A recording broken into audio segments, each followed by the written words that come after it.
Hi you guys, it's your girl Miss Confident. I am here with a YouTube video. This particular video is going to be about, and excuse my hair, I'm freezing in my own house. I don't want to turn on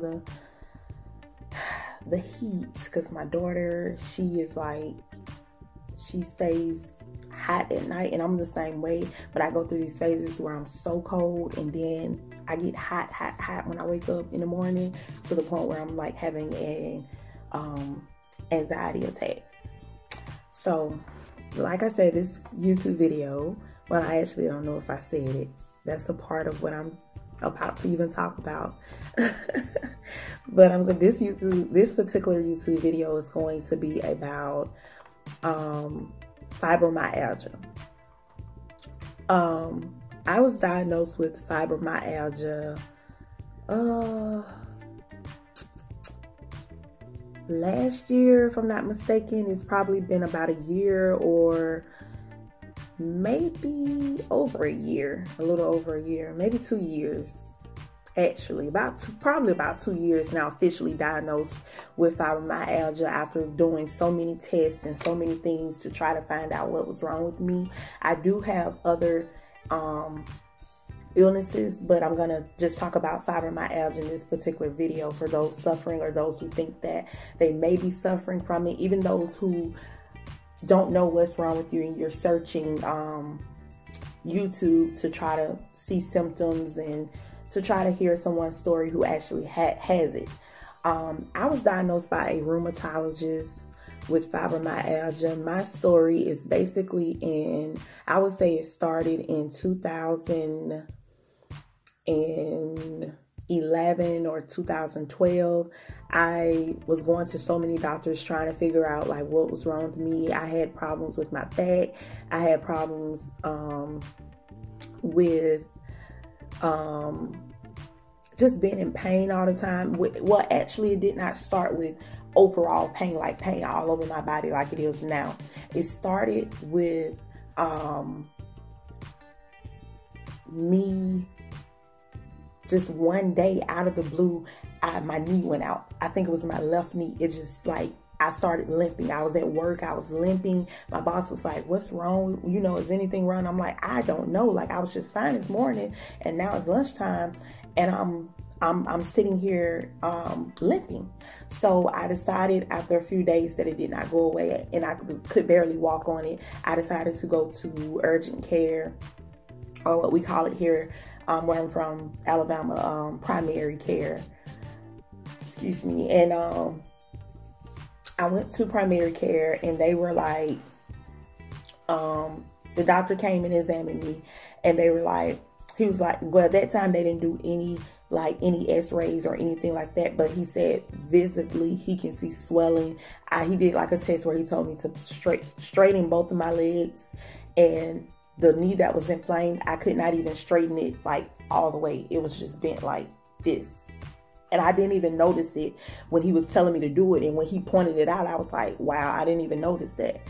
And then they were like, well, they did some tests, some x-rays, and they didn't see any swelling or anything that looked crazy on the x-rays. But visibly, in person, they knew, okay, something's wrong, or this woman has no reason to fake. And in my own mind, I'm like, I don't really have a reason to fake, you know, something like this going on with me.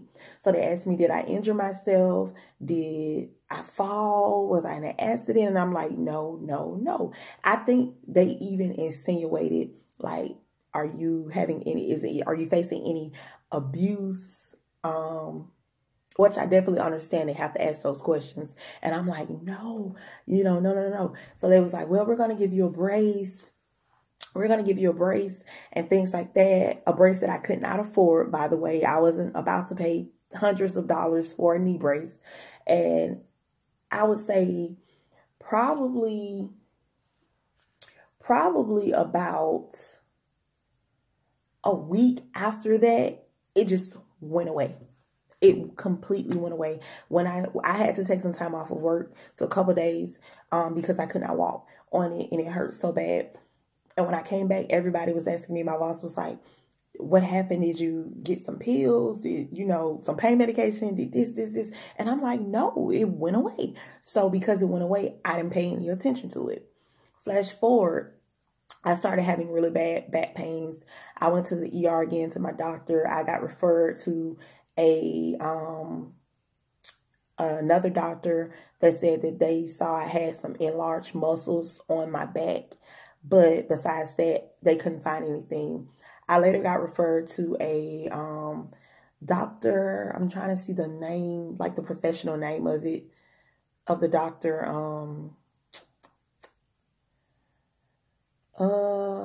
Basically, I ended up having to get my gallbladder out, which actually needed to come out. And that's why they were thinking that, oh, this is probably why you're having back problems. I got my gallbladder out in 2012, I think like May of 2012. And I didn't feel any relief. Just like my knee pain, eventually the back pain just went away. And those are things that I kept experiencing over the years. And then it got really badly when I got involved into a car accident in 2014, the top of 2014. Mind you, well, not mind you, but letting you know, the car accident was not bad. It literally was about $75 in damages.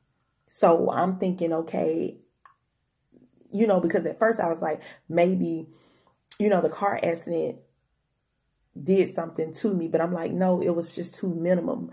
But what I later found out is with fibromyalgia, anything can flare it up. You can get stressed out. You can have an argument. You can fall. You can be in a minor car accident. Anything can flare symptoms of fibromyalgia up. Anything. And when that happened, I started to have, and I was also going through a lot of stress in my personal life. I ended up losing my job due to not running out of exhausting my FMLA because I was not mentally, physically, emotionally, anything ready to go back to work. It's a more complicated situation than just me losing my job. There was a lot of things going on. But it actually turned out to be the best thing for me because that ultimately made me and my husband make the decision that I needed to be a stay-at-home mom. And I will tell you in another video why that worked so good for my family, about my daughter's illness and things like that. I will tell you guys about that in another video, trying to keep this strictly about fibromyalgia for those that are suffering. But I just started having so many different situations. Like I said, I think in 2016, maybe the top of 2016, if I'm not mistaken, I got a referral to go to a rheumatologist. The experience was terrible. I will not lie to you.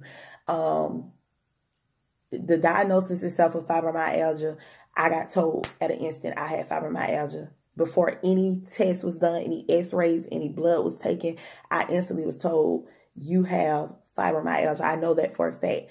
I had if they do like a tender point test where he may touch here, he may touch here, he may touch points on your back, on your buttocks, on your chest.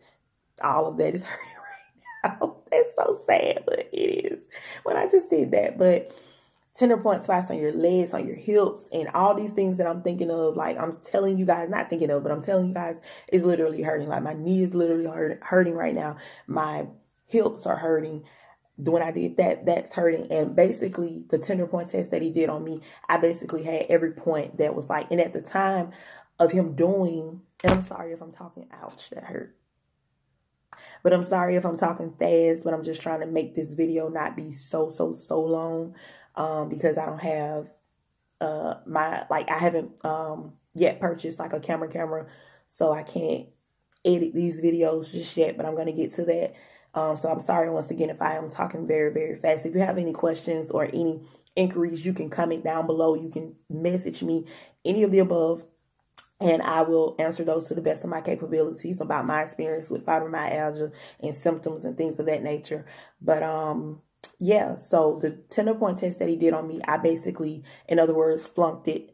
And he at an instant say, I know you have fibromyalgia, but it's just trying to see if you have anything else. We're going to do a test with lupus. We're going to do a test with rheumatoid arthritis. We're going to do a test with so many other things along the spectrum. And I'm going to make another video to tell you about another diagnosis within that rheumatologist visit later on, like the visit itself that I found out that I had, which is vitamin D deficiency, which may be something you're actually going through and not fibromyalgia itself. Now, mind you, a lot of people with autoimmune diseases like myself, which I have type 1 diabetes, and my daughter, she also has type 1 diabetes. So I try to watch out for symptoms of fibromyalgia in her. Also, I don't want to put anything in her head or make her or overreact if she says my foot hurt or this hurt, but I definitely want to just make sure that I'm trying to be aware of it. And I'm also going to tell a story about the diagnosis of myself with type 1 diabetes and my daughter also, who's 6 years old, who will be 7 November 21st. They grow so quickly. But that's going to be another video. But like I said, I'm going to go ahead and end this video, guys.